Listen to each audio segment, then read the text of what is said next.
As the country digests Rachel Reeves's budget, one question remains tantalisingly unanswered. What is a working person?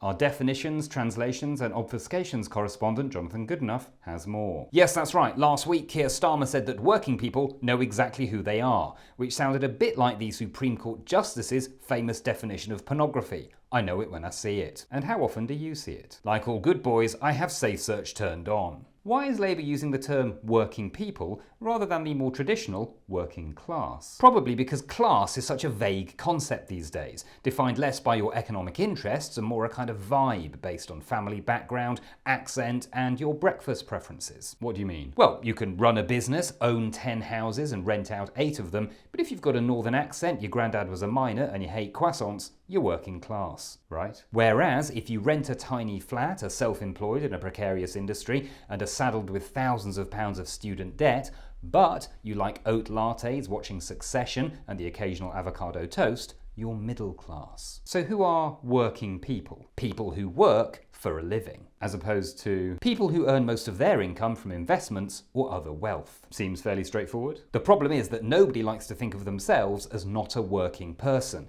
In fact, the richer you are, the harder you like to think that you worked to get it.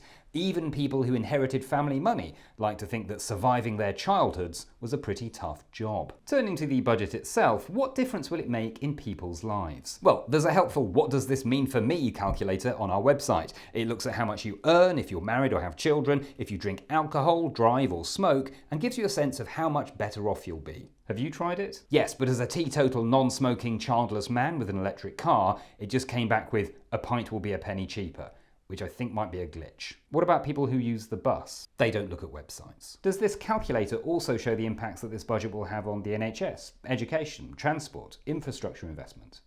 No. Why would it do that? Well, because doesn't simplifying everything down to an individual figure without taking into account the broader aims of the budget risk misinforming more than it informs? Well, because it encourages people to see everything through a narrow personal lens, rather than understanding the effects on wider society, and also feeds into a kind of cultural narrative that everyone is pitted against each other. A pint will be a penny cheaper. Thank you, Jonathan. Next up, as the US election enters its final week, we ask, will Joe Biden's garbage gaffe stop people voting for him? And how long did it take you to remember that he's not actually running?